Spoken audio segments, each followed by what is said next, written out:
Kecelakaan kapal nelayan yang dihantam badai di perairan Sigapokna, Kecamatan Siberut Barat, Kabupaten Kepulauan Mentawai dengan POB 4 orang dan yang berhasil selamat hanya 3 orang.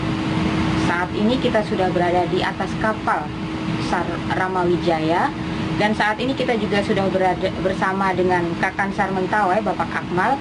Kita akan bertanya-tanya tentang kronologi, kemudian upaya-upaya apa saja yang sudah dilakukan, serta kendala-kendala apa saja yang dihadapi di lapangan. Selamat siang Bapak, terkait dengan kronologi kecelakaan kapal nelayan yang dihantam badai di Kecamatan Siberut Barat, Pak, bagaimana kronologinya? Baik, terima kasih Bu Win, selamat siang.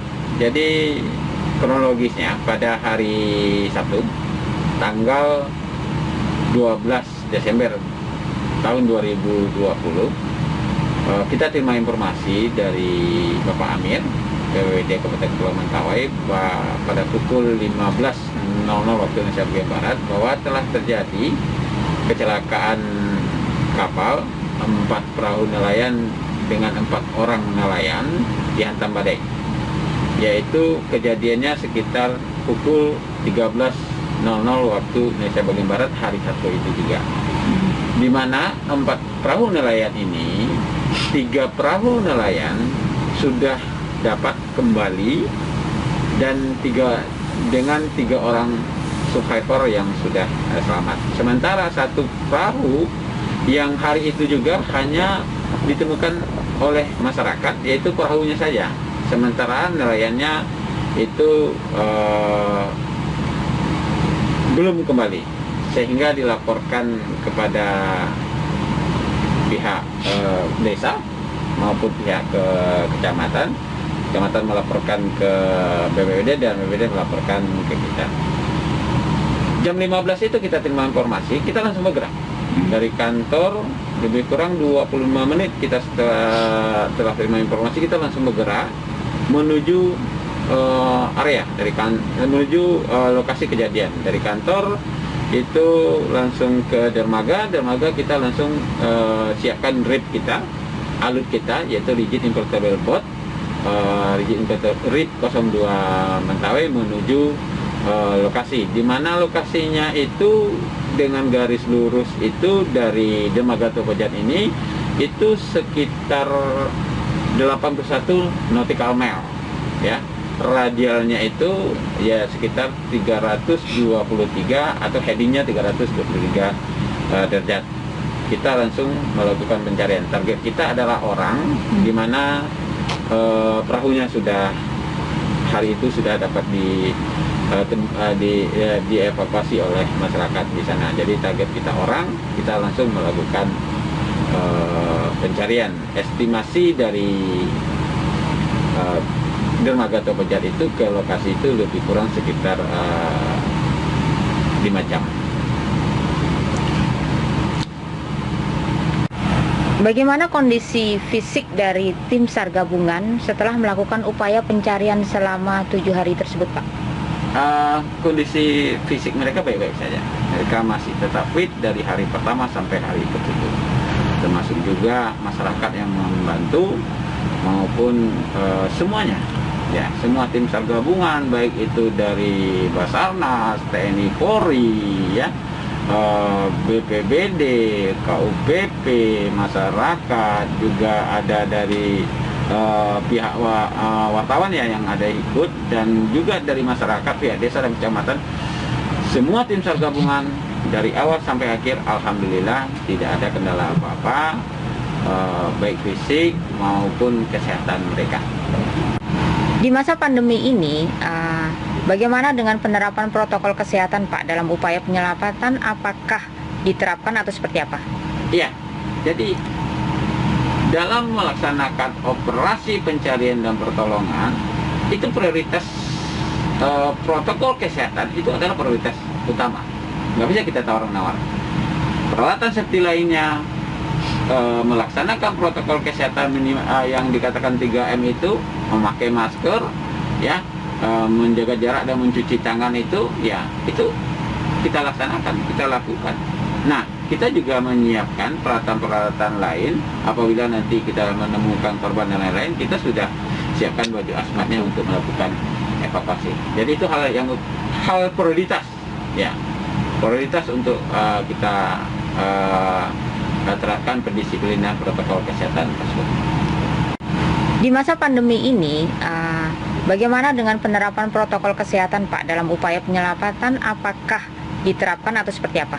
Iya, jadi dalam melaksanakan operasi pencarian dan pertolongan itu prioritas protokol kesehatan itu adalah prioritas utama. Nggak bisa kita tawar-menawar. Peralatan safety lainnya, melaksanakan protokol kesehatan yang dikatakan 3M itu, memakai masker, ya, menjaga jarak dan mencuci tangan itu, ya, itu kita laksanakan, kita lakukan. Nah, kita juga menyiapkan peralatan-peralatan lain apabila nanti kita menemukan korban dan lain-lain, kita sudah siapkan baju asmatnya untuk melakukan evakuasi. Jadi itu hal prioritas, ya, prioritas untuk kita terapkan pendisiplinan protokol kesehatan tersebut. Pemirsa, kita tahan dulu wawancara eksklusif ini, kita jeda sejenak. Yuk, kenalan dengan aplikasi Bonds yang bisa memenuhi semua kebutuhan kamu dengan cepat hanya dalam satu aplikasi. Ayo, belanja ke pedagang sekitar kamu. Mulai dari belanja makanan, sembako, minuman, fashion, dan kebutuhan dapur, dan masih banyak lagi. Nanti ada kurir Bonds yang akan mengantar pesanan kamu dengan cepat. Belanja di Bonds artinya kamu membantu perekonomian pedagang sekitar kamu loh. Selain itu, kamu juga bisa beli pulsa, paket data, token listrik, bayar tagihan dengan harga lebih murah. Nikmati bebas transfer antar bank kemana aja dan kapan aja dengan mudah. Gratis tanpa biaya admin. Sehingga kamu bisa lebih menghemat pengeluaran dan meraih keuntungan. Uang kamu habis, kamu bisa pinjam uang teman. Tunggu apa lagi? Download segera aplikasi Bonds secara gratis di Play Store. Mudah, cepat, dan hemat. Bonds bikin mudah. Pemirsa, kita lanjutkan lagi wawancara eksklusif ini bersama narasumber kita, Kakansar Mentawai, Bapak Akmal. Dalam upaya penyelamatan ini Pak, unsur apa saja yang terlibat dan dari mana saja? Kemudian dalam tahun ini sudah berapa banyak upaya penyelamatan yang sudah dilakukan? Baik, dalam operasi kecelakaan kapal atau 4 perahu nelayan yang dihantam badai, di mana 3 selamat, 1 orang sampai saat ini masih hilang. Kejadiannya itu di perairan Desa Sigapokna, Kecamatan Sumber Berat, Kabupaten Kepulauan Mentawai, di mana unsur yang terlibat yaitu dari Basarnas, dari TNI Polri, yaitu TNI Polri-nya dari TNI AL atau Pos AL, dari Polair, ya, Polres, ya, dari Polsek Sekabaluan, Koramil Sekabaluan, KUPP Siberut, BPBD, begitu juga dari pihak wartawan, pihak kecamatan, dan masyarakat, beserta pihak desa yang ada di situ. Dan juga keluarga korban ikut andil membantu kegiatan pencarian dan pertolongan. Tahun 2020, operasi pencarian dan pertolongan yang kita laksanakan, yang tim SAR gabungan Kabupaten Kepulauan Mentawai laksanakan, yaitu sekitar 22 kejadian dengan korban atau survivor itu sebanyak 256 orang, di mana selamat 253, yang meninggal 2 orang, dan yang hilang 1 orang. Bagaimana masyarakat dan keluarga korban yang sampai yang terakhir operasi SAR ini dihentikan tidak juga kunjung ditemukan Pak? Kondisi masyarakat dan psikologisnya, ya, mereka dari awal sampai akhir itu mereka antusias membantu sanak saudara dia yang mengalami kecelakaan, yang hilang, ya, yang membantu tim SAR gabungan bersama-sama melakukan pencarian. Sangat kami apresiasi lah walaupun saat ini belum dapat kita temukan. Sementara untuk keluarga korban, di mana salah satu orang korban yang hilang ini dia mempunyai istri yang sedang hamil tua, ya, dan mempunyai 2 orang anak, putra dan putri. Kami sudah sampaikan 1 hari sebelum ditutup, kami sudah temui pihak keluarga, tim SAR gabungan sudah temui pihak keluarga dan menyampaikan apa langkah besok yang akan kami lakukan. Kami sampaikan seandainya besok kalau ditemukan akan kami bawa ke keluarganya, kalau tidak kami mungkin menghentikan sementara operasi ini, dan kalau ada tanda-tanda dan informasi akan kami lanjutkan. Kami mengucapkan berduka dengan tidak ditemukannya ini, ya, berduka dengan tidak ditemukannya ini, dan kami berharap ya masyarakat maupun pihak keluarga tetap tabah dan kita tetap berdoa, mana tahu ada informasi yang bisa yang membuat kita lebih lega gitu. Dan kami dari Basarnas siap bantu untuk kalau memang membuka lagi operasi ini kalau memang ada tanda-tanda dan informasi lebih. Pemirsa, kita jeda sejenak. Beli madu, dapat cerpen. Beli cerpen, tak dapat madu. Simpan cerpennya baik-baik. Hadiah motor menanti Anda.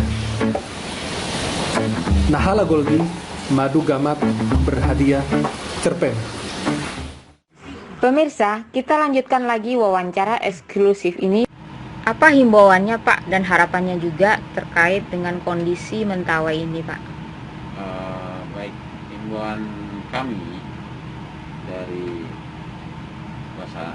kantor pencarian dan pertolongan Mentawai atau Basarnas Mentawai, kami menghimbau kepada sanak saudara kita yang melaut itu tetap perhatikan pertama kondisi cuaca, kondisi fisik kita mau berlayar, kondisi perahu yang kita gunakan, lalu peralatan safety harus ada, dan kalau bisa juga harus ada peralatan sinyal buat marah bahaya gitu. Itu buat nelayan dan buat kapal-kapal yang berlayar. Harap perhatikan itu, 5 hal itu mohon diperhatikan. Lalu harapan kami semoga Mentawai ini jauhlah dari segala bencana, kecelakaan maupun kondisi membahayakan manusia. Pencarian dilakukan berapa lama dan kenapa dihentikan Pak? Kan salah satu dari korban belum ditemukan. Kemudian dalam pencarian apa saja yang ditemukan di lapangan Pak? Baik, pencarian kita laksanakan maksimal. Sesuai prosedur kita laksanakan selama 3 hari. Dan kenapa kita hentikan? Pertama sekali berdasarkan peraturan pemerintah nomor 22 tahun 2017, tepatnya pasal 18, di mana pemberhentian operasi pencarian pertolongan itu ada 3 hal yang perlu dipertimbangkan. Ada 3 hal yang harus dipertimbangkan. Pertama sekali, dihentikan operasi apabila korban sudah ditemukan,